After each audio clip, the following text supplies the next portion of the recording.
नमस्कार. नवीन व्हिडिओमध्ये तुम्हा सर्वांचं अगदी मनापासून खूप खूप स्वागत करते. तर बघा, आता लहान असू द्या किंवा मोठ्या असू द्या, प्रत्येकाच्या दातांच्या रिलेटेड खूप जास्त समस्या बघायला मिळतात. दाताला किंवा दाढीला कीड लागते किंवा दातामधून रक्त येत असेल, तोंडाचा जर घाण वास येत असेल, तर अतिशय सोपा उपाय आज मी तुमच्यासोबत शेअर करते, ज्याचा की लहानांपासून मोठ्यांपर्यंत कोणीही याचा वापर करू शकतात आणि कुठल्याही प्रकारचा जास्त खर्च न करता अगदी सोप्या पद्धतीने आज मी तुम्हाला एक सोपा उपाय सांगणार आहे. कितीही तुमचे दात दुखत असेल, दाढ दुखत असेल किंवा दातातून रक्त येत असेल, घाण वास येत असेल, या सगळ्या समस्या या उपायामुळे दूर होणार आहे. त्यासाठी बघा, आपल्याला घरातीलच वस्तू वापरायच्या आहे, पण त्यासाठी तुम्हाला व्हिडिओ शेवटपर्यंत बघायचा आहे. कुठल्याही गोष्टी तुम्हाला स्किप करायची नाही आहे, तरच तुम्हाला छान याचा रिझल्ट मिळेल. तर बघा, मी या ठिकाणी तुरटी घेतलेली आहे. तुम्हा सर्वांना माहीतच आहे, तुरटी आपले जे दाढ दुखत असेल त्याच्यासाठी किती फायद्याची असते. पण या तुरटीला तसंच यूज करायचं नाही आहे. काही गोष्टी आपण यामध्ये मिक्स करणार आहोत. तर बघा, मी या ठिकाणी अगदी थोडीशी पावडर जी आहे तुरटीची तयार करून घेतली. त्यानंतर बघा, मी या ठिकाणी तवा घेतलेला आहे. गरम तव्यावरती आपल्याला ही तुरटी टाकायची आहे. आता यामधलं जेवढं काही पाणी असतं बघा, ते पूर्ण जळून जातं आणि फक्त तुरटीचा खडा जो आहे तो आपल्याला या ठिकाणी भेटतो. आणि बघा, यातलं सगळं जे पाणी आहे ते आपल्याला अशा पद्धतीने गरम तव्यावरती, खूप जास्त गरम तवा करायचा नाही आहे, अगदी थोडासा गरम तवा केला आणि त्यावरती मी बघा ही तुरटीची पावडर टाकली होती. व्यवस्थितरित्या सगळी जी तुरटीमध्ये जे काही पाणी होतं ते या ठिकाणी पूर्ण जळून गेलेलं आहे. त्यानंतर बघा, आपल्याला ती जी तुरटी आहे ती साईडला काढून घ्यायची आहे. त्यानंतर पुन्हा याला खलबत्त्यामध्ये व्यवस्थित बारीक करून घ्यायचं आहे. आता यातलं जे पाणी जळून जातं त्यावेळेस अगदी इझिली त्यातलं जे बारीक तुरटी जे आहे अगदी बारीक होते. बघा, अशा पद्धतीने आपल्याला संपूर्ण जी तुरटी आहे ती अशा पद्धतीने पावडर फॉर्ममध्ये तयार करून घ्यायची आहे. पण त्या अगोदर तुम्ही चॅनलवरती नवीन असाल, अजून चॅनलला सबस्क्राईब केलेलं नसेल, तर प्लीज चॅनलला सबस्क्राईब देखील नक्की करा, कारण मी तुमच्यासाठी रोज भरपूर असे नवनवीन युजफुल व्हिडिओ घेऊन येत असते. आता बघा, या ठिकाणी जी काही तुरटी मी घेतलेली आहे त्यातली अर्धा जो भाग आहे तुरटीचा, तो या ठिकाणी अर्धा ग्लास पाणी घेतलेला आहे, त्या पाण्यामध्ये टाकलेले आहे आणि उरलेली जी तुरटी आहे त्या वाटीमध्येच ठेवलेली आहे. त्यानंतर बघा, आपल्याला या ठिकाणी घ्यायचं आहे लिंबू.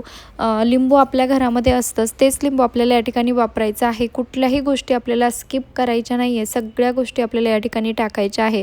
तर बघा, आता जी वाटीमध्ये थोडीशी तुरटी ठेवलेली होती त्यामध्ये आपल्याला अगदी 1-2 थेंब लिंबाचे टाकायचे आहे आणि या उरलेल्या पाण्यामध्ये देखील आपल्याला लिंबाच्या रसाचे 1-2 थेंब टाकायचे आहे. खूप जास्त प्रमाणात लिंबू टाकायचं नाही आहे, अगदी थोडंसंच 1-2 थेंब आपल्याला या ठिकाणी टाकायचे आहे.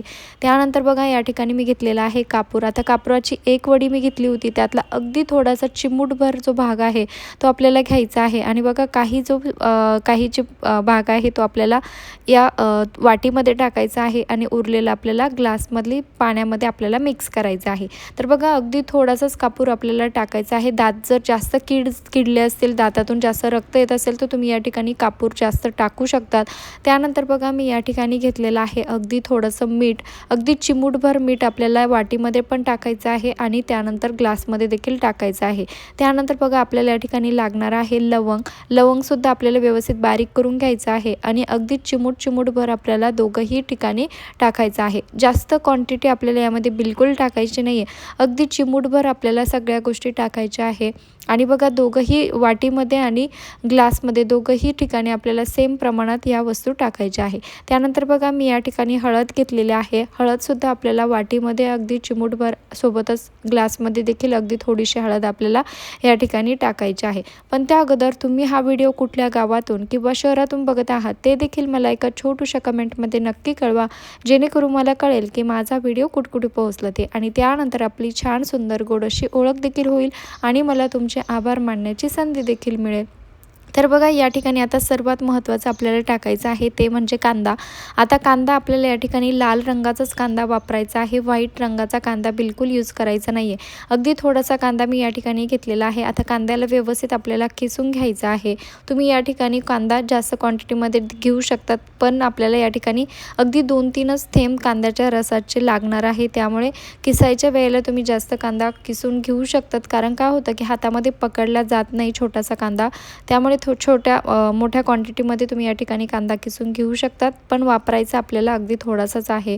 तर बघा अगदी थोडासा कांदा मी या ठिकाणी किसून घेतला आहे, पण तो व्यवस्थित त्याचा जो रस आहे तो काढता येत नव्हता, म्हणून मी क्वांटिटी जी आहे ती जास्त घेतली आणि त्यानंतर अगदी थोडंसंच 1-2 थेंब आपल्याला यामध्ये टाकायचे आहे. तर बघा वाटीमध्ये जे आहे ते मी 2 थेंब टाकलेले आहे. सोबतच ग्लासमध्ये देखील आपल्याला 2-3 थेंब जे आहे कांद्याच्या रसाचे टाकायचे आहे. जास्त कांदा आपल्याला या ठिकाणी वापरायचा नाही आहे, थोडासाच आपल्याला लागणार आहे. आता ह्या सगळ्या गोष्टी ज्या आहे व्यवस्थित मिक्स करून घ्यायच्या आहे. आता तुम्हाला प्रश्न पडला असेल की याचा वापर नेमका कसा करायचा किंवा याचा फायदा नेमका कसा होणार आपल्याला. तर बघा यामध्ये आपण ज्या ज्या गोष्टी टाकलेल्या आहेत त्या आपल्या दाढीसाठी खूप उपयोगाच्या आहे. आता याचा वापर करणं देखील तेवढंच महत्त्वाचं आहे. नुसतं बनवून तर उपयोग नाही आहे, पण याची योग्य पद्धतीने आपण यूज करणं देखील तेवढंच महत्त्वाचं असतं. आता याला यूज कसं करायचं ते देखील मी तुम्हाला या ठिकाणी सांगणार आहे. बघू शकता दोघंही वाटीमधलं आणि ग्लासमधलं मिश्रण जे आहे व्यवस्थित मिक्स करून घेतलेलं आहे. त्यानंतर आपल्याला एक पातेलं घ्यायचं आहे. तुम्ही या ठिकाणी कुठलंही तुमच्याकडे जे पातेलं असेल ते घेऊ शकतात. आता ग्लासमधलं जे पाणी होतं ते या पातेल्यामध्ये टाकायचं आहे आणि गरम करायला हे पातेलं ठेवायचं आहे. आता बघा मी या ठिकाणी जे पातेलं आहे ते पाणी जे आहे ते उकळायला ठेवलेलं आहे आणि त्यानंतर बघा आता हे वाटीमधलं जे मिश्रण आहे ते एका कापसावरती आपल्याला अशा पद्धतीने काढून घ्यायचं आहे. आणि बघा अगदी तुम्ही या ठिकाणी म्हणजे जास्त क्वांटिटीमध्ये देखील हे बनवू शकतात. तुम्हाला जितकं पाहिजे क्वांटिटी तितकं तुम्ही बनवून ठेवू शकतात, काहीच प्रॉब्लेम नाही. आधी तुम्ही ट्रायलसाठी 1-2 दिवस पुरेल इतकं तुम्ही बनवू शकतात. आता बघा मी पूर्ण कापूस भिजेल अशा पद्धतीने हे जे मिश्रण आहे ते पूर्ण कापसावरती लावून घेतलेलं आहे. बघा एक छोटासा कापसाचा गोळा मी या ठिकाणी घेतलेला होता आणि तो पूर्ण जो आहे या पाण्यामध्ये भिजवून घेतलेला आहे. त्यानंतर बघा आता आपल्याला ह्याच कापसाच्या अगदी छोटा जो भाग आहे तो आपल्याला अशा गोळ्या तयार करून घ्यायच्या आहे. कापसाच्याच आपल्याला जो आपण पूर्ण कापूस घेतला होता त्याच्या अगदी छोट्या साईजच्या ज्या गोळ्या आहेत त्या आपल्याला बनवून घ्यायच्या आहेत. आता याचा वापर देखील आपल्याला कसा करायचा ते देखील पुढे मी तुम्हाला सांगणार आहे. आणि जे पाणी आहे ते सुद्धा आपल्याला जास्त गरम करून द्यायचं नाही आहे. थोडं कोमट झाल्यानंतर आपल्याला गॅस बंद करायचा आहे आणि त्यानंतर बघा आता मी या ठिकाणी जो कापूस घेतलेला आहे त्याच्या देखील अशा छोट्या ज्या गोळ्या आहेत त्या बनवून घेत आहे. खूप सोपा उपाय आहे, एकदा नक्की ट्राय करून बघा. आता जे पाणी आपण तयार केलेलं होतं ग्लासमधलं ते पाण्याचे तुम्हाला गुळण्या करायच्या आहे, म्हणजे तुम्हाला तोंड प्यायचं नाही आहे, ते फक्त गुळणी करायची आहे पाण्याने. आणि ह्या ज्या गोळ्या आपण बनवल्या, ज्या ठिकाणी तुमची दाढ दुखते किंवा दात दुखते, दातातून रक्त येते, त्या सगळ्या ठिकाणी तुम्हाला एक गोळी जी आहे ते ठेवून द्यायची आहे. 10-15 मिनटं हे तोंडामध्ये तसंच ठेवायचं आहे आणि ह्या पाण्याने तुम्हाला गुळणी करायची आहे. जो तोंडाचा वास येत असेल तर यामुळे खूप तोंड जे आहे ते क्लीनसुद्धा होतं, सोबतच दात देखील दुखायचे कमी होतात.